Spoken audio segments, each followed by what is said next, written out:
Welcome to our morning edition of Arirang News. We begin with these stories making the headlines at this hour. The United States has once again said it's willing to engage in talks with North Korea, saying it's noting with interest North Korea's recent statement, which said relations between Trump and Kim Jong-un are not bad. A day after vowing to impose higher levies on foreign-made chips, Washington now says companies that are committed to building factories in the United States during President Donald Trump's term will not face a tariff. Israeli Prime Minister Benjamin Netanyahu says his country intends to take control of the entire Gaza Strip. Hamas responded by warning that this meant Netanyahu was willing to sacrifice the remaining Israeli hostages. Washington has expressed interest after a senior North Korean official last week appeared to hint at the possibility of resuming diplomacy between President Donald Trump and Kim Jong-un. Our Oh Soo-young starts us off. The United States is noting with interest a recent remark by North Korea hinting it may be open to dialogue, saying Washington's still committed to their Singapore statement on developing bilateral ties. Speaking at a public event, the US State Department's Acting Deputy Assistant Secretary for East Asian Affairs Seth Bailey acknowledged last week's statements made by Kim Yo-jong, the sister of North Korean leader Kim Jong-un. Kim Yo-jong said that the relationship between the US and North Korean leaders is, quote, not bad, and called for a new approach by Washington, saying Pyongyang's nuclear capabilities and the geopolitical reality had changed since Donald Trump's first term. But she flatly rejected the idea of denuclearization, included in the 2018 statement following then-President Donald Trump and Kim Jong-un's first summit in Singapore. The two leaders had agreed to work towards denuclearization and to build new bilateral relations. Bailey said that the second Trump administration is still committed to the statement's principles, and that the US leader has clearly shown his willingness to engage in negotiations. Washington, however, remains committed to North Korea's denuclearization through its alliance with South Korea to counter security challenges in Northeast Asia. Bailey said Seoul and Washington are committed to enhancing regional security, using all instruments of power to deter aggression and counter provocations, including the destabilizing actions of North Korea. President Trump in his first term met with Kim Jong-un on 3 occasions. While the first Singapore summit offered hope for a breakthrough deal on North Korea's denuclearization and economic development, disagreements over the scope of dismantling nukes led to the breakdown of their summit in Hanoi. A meeting at the inter-Korean border in 2019 was brief and saw no outcome. South Korea's new Lee Jae-myung administration has expressed its support for the resumption of Trump-Kim talks, as well as inter-Korean diplomacy. Oh Soo-young, Arirang News. As we just heard, the United States has reaffirmed that it's willing to engage in talks with North Korea. And this comes as South Korean President Lee Jae-myung is set to hold his first summit with Donald Trump since taking office soon. For more on North Korean issues and bilateral relations between Seoul and Washington, we're joined by Professor Kim Dong-soo, Professor of International and Area Studies at Pugyong National University. Professor Kim, thanks for joining us this morning. Hello, good morning. Morning. So Presidents Lee Jae-myung and Donald Trump are set to meet this month, possibly on the 25th, and security issues are widely expected to top the agenda, right? How do you think the negotiations will unfold? I think most likely topics of the summit would include North Korean issues, definitely. President Trump, from time to time, expressed his interest in personal diplomacy with Kim Jong-un, while President Lee Jae-myung also expressed his interest in improving inter-Korean relations. Secondly, U.S. forces Korea and the burden sharing issue may be on the table. Trump previously demanded significantly higher payments from Seoul for stationing U.S. troops. President Lee may resist to Trump's demand, but avoids public confrontation. Also, U.S. strategy toward China and Indo-Pacific strategy may be discussed. Trump is likely to ask South Korea to take greater role in the U.S. grand strategy. Right. And the Trump administration and President Donald Trump has repeatedly said he's interested in re-engaging with North Korean leader Kim Jong-un. What's your take on a possible meeting between Kim and Trump? Do you think they will be able to meet again during Trump's second term? A second Trump-Kim Jong-un summit during Trump's second term is quite plausible, although not guaranteed. Diplomatic engagement between the U.S. and North Korea has stalled since 2019. Both leaders might see benefit in restarting talks. Kim Jong-un would seek to relieve pressure, while Trump may claim a foreign policy win, especially considering Trump's personality pursuing legacy building and dramatic diplomatic moves. The summit between the US and North Korea is more likely than not, regardless of the prospect of successful outcome. I see. And looking at the broader region, Trump previously set an August 8 deadline for a peace agreement on the Ukraine war and warned Russia of sanctions if it fails to do that. And the White House is now saying a meeting between Trump and Putin could happen as early as next week. Could this meeting lead to a rapid end to the war? The White House signaling a Trump-Putin meeting suggests U.S. serious engagement, possibly to test when Putin is open to a negotiation. And I think setting an August 8th deadline may be more symbolic than actionable. However, a potential meeting between Trump and Putin may be a high-stake diplomatic moment.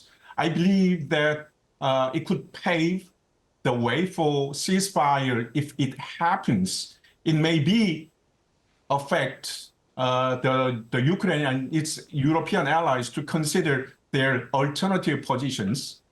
If Western support is diminished, or if Trump signals a conditional aid, Ukraine might be pushed toward a ceasefire, especially if it is tied to a larger security guarantee.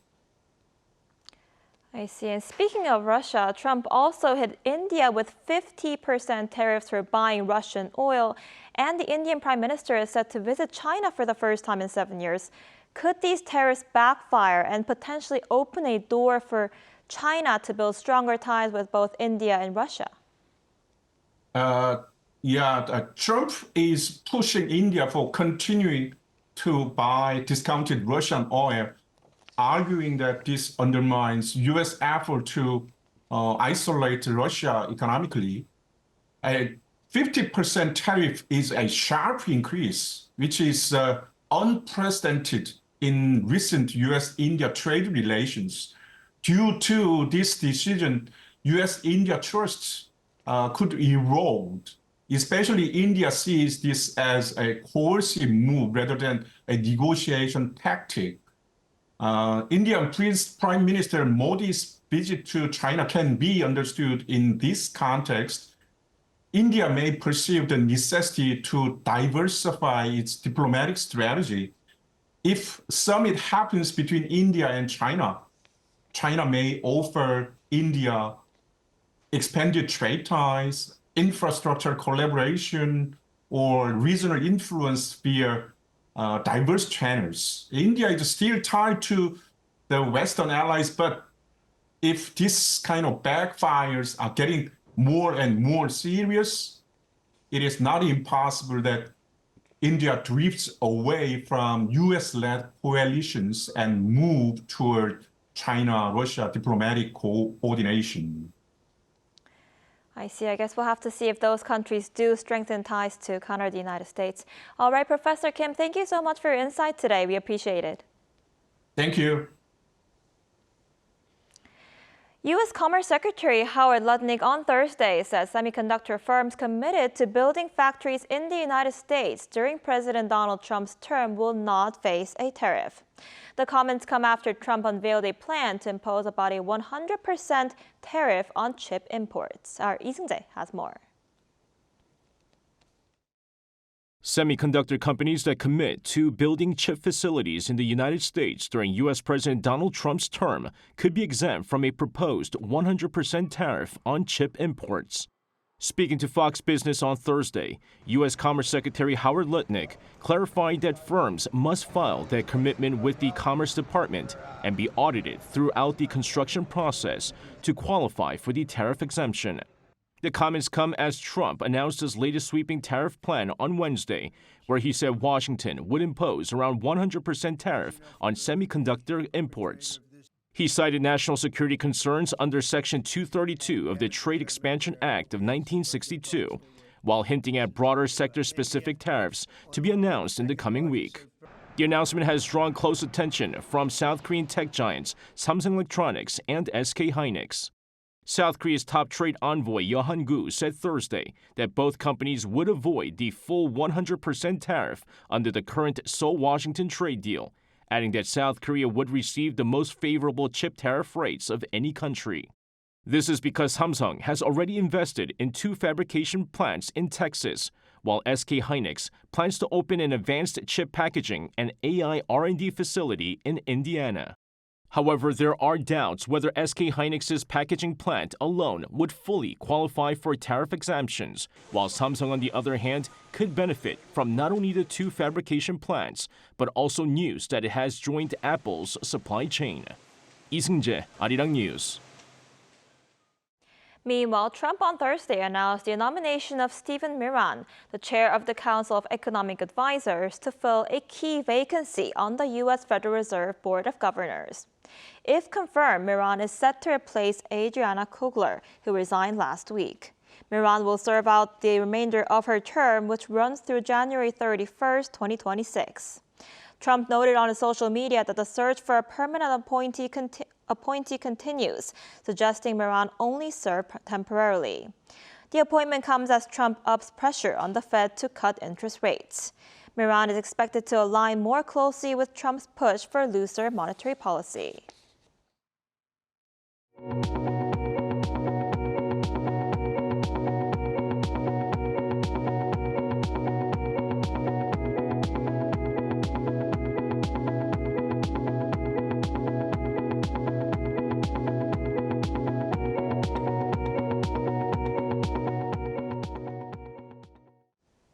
In other news, from groundbreaking new panels to the latest in automotive displays, you can explore the future technology at K-Display 2025.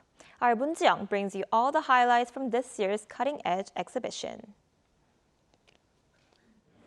A glimpse of South Korea's latest display technologies. The 24th edition of the Korea Display Exhibition, dubbed K-Display 2025, kicked off in Seoul on Thursday. At this internationally certified exhibition, domestic panel companies leading the OLED sector, along with a large number of domestic and international materials, parts, and equipment companies gathered to showcase the future direction of display technology. LG Display, an industry giant, unveiled its cutting-edge 4th-generation OLED TV panel. This panel stands out with an industry-first technology that independently stacks the 3 primary colors of light, pushing the boundaries with a stunning peak brightness of 4,000 nits. The company further showcased for the first time the world's fastest OLED monitor panel, which boasts an unparalleled refresh rate. LG Display is also highlighting its automotive display, which spans the entire width of the car in front of both the passengers and the driver's seats. This pillar-to-pillar display is poised to be the first of its kind to enter mass production in the industry. Another industry titan, Samsung Display, has taken the lead with its ultra-fine OLED on silicon, or OLEDOS products for XR devices, showcasing the expansive possibilities of ultra-high-resolution XR technology. The company also unveiled a groundbreaking 6,000-nit micro-LED for next-generation smartwatches. This is a significant leap, 2,000 nits brighter than the 4,000-nit watch micro-LED that Samsung Display showcased at CES 2025 just 6 months ago.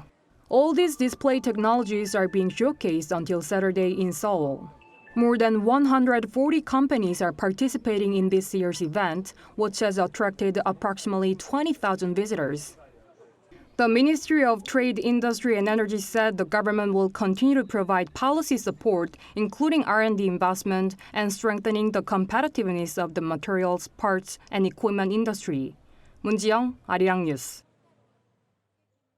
Starting to emerge as a new business model in the early 2020s, unmanned stores are now rapidly gaining ground across South Korea and have become more common in everyday life. Our Park Jun-an has the details. In South Korea, you can buy fresh fruit anytime, whether it's 4 a.m. or late at night. This store is a 24/7 fruit shop. What's even more interesting is that there's no one at the counter. You just simply pick up the fruit, bring it to the counter, then scan the barcode. After it's scanned, you can pay for it through a machine, and you're good to go. These two ice creams are exactly the same. Same size, same brand, same ingredients. I paid 1,500 won at a convenience store, but just 600 won at an unmanned store. That's less than half the price. Since a few years ago, South Korea's unmanned store businesses have grown rapidly. Although estimates vary by institution, it is generally assumed that there are over 10,000 unmanned stores in South Korea. From January 2020 through 2025, the number of unmanned stores grew 314%. The number of stores increased more than fourfold from 2020 to 2023 and has remained steady for the last 2 years. For customers, the main reasons they visit unmanned stores are their accessibility and reasonable prices. While increasing accessibility through operating 24 hours a day, the strategy of reducing fixed costs by building an automated system that does not require additional labor costs was the key know-how in selling products to consumers at lower prices. It's cheaper than convenience stores, and I like that I can pay on my own without waiting. Since it's open 24 hours, I can stop by anytime after studying near my academy, which I find really convenient. Another customer said he doesn't feel pressured when buying at an unmanned store, since no one is watching him while he decides which product to choose. With no staff around, you can shop freely without feeling watched. The prices are reasonable, so you get more for the same money. Started as an emerging trend, unmanned stores have now expanded across the country and become a new mode of consumption. From ice cream to fruit and even pet supplies, the industry continues to diversify, meeting the evolving needs of consumers. Park Jun-an, Arirang News.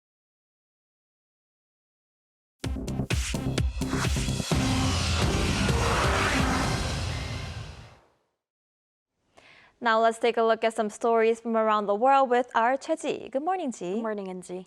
So, Ji, let's begin in the Middle East, where the Israeli Prime Minister expressed intentions to take complete control over Gaza. Tell us more. Right. Prime Minister Benjamin Netanyahu affirmed the intention to take control of the entire Gaza Strip in a recent interview. In a Fox News interview on Thursday, Netanyahu said the move aims to dismantle Hamas and establish a security perimeter.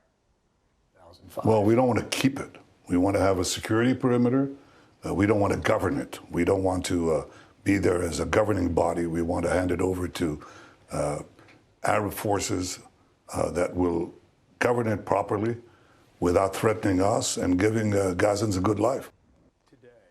Hamas responded by warning that Netanyahu's plan suggested he was willing to sacrifice the remaining Israeli hostages in Gaza for his own personal interests. The United Nations has cautioned that this decision could lead to catastrophic consequences for both civilians and the Israeli hostages. Additionally, Israeli media reports indicate that Netanyahu views the takeover of Gaza as the only viable solution to destroy Hamas and secure the release of hostages still held by the group. The proposed operation, which could last 4 to 5 months, is expected to involve expanding control over Gaza City and may displace up to 1 million civilians.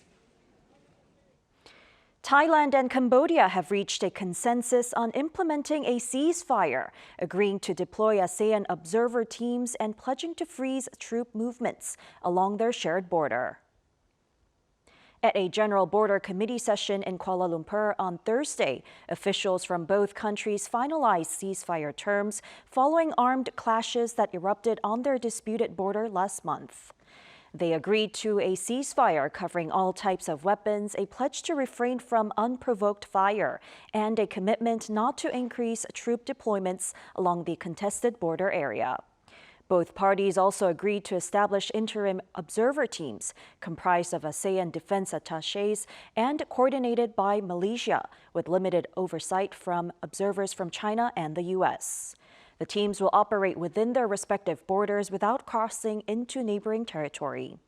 The Cambodian Minister of National Defense said that Cambodia will fully implement the agreement, and Thailand's acting defense minister stated that this meeting was crucial to regional peace. ChatGPT maker OpenAI has officially launched GPT-5, its most advanced AI model yet, which will be available to all 700 million users of ChatGPT from Thursday.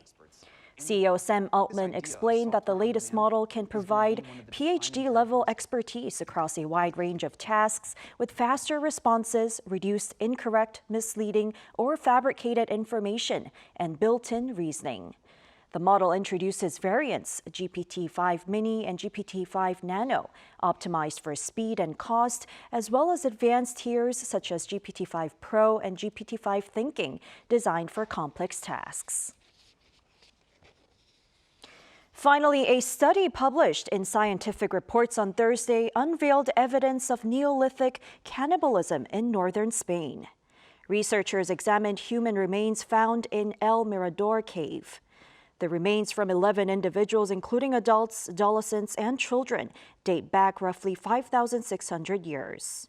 Their bones displayed cut marks, human bite marks, fractures consistent with marrow extraction, and signs of boiling, suggesting that the remains were skinned, defleshed, cooked, and consumed. Researchers speculate that a single act of intergroup violence caused the cannibalization, and there were no signs of ritual or famine that might otherwise explain the event.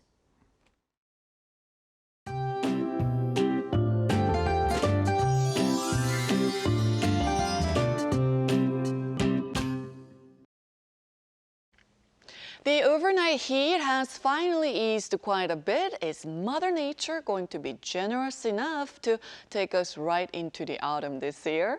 Well, afternoon heat stays with heat wave alerts remain in place for southern parts of Korea. But morning and evening commute has become much more bearable for many of us lately.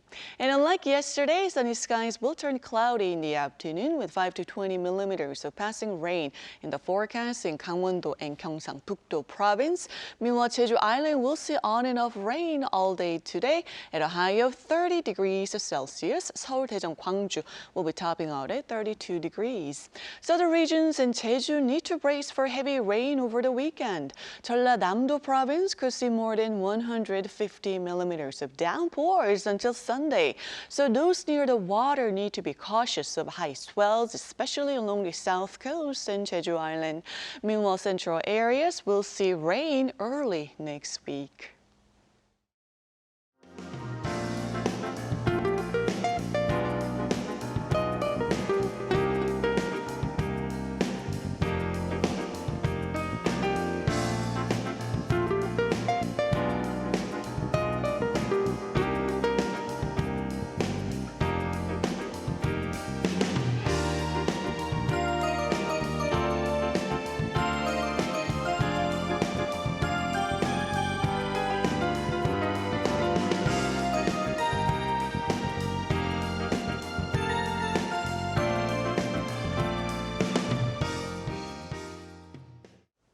That's all we have for this morning. Arirang News will be back at 5 p.m. Korea time. Thanks for watching.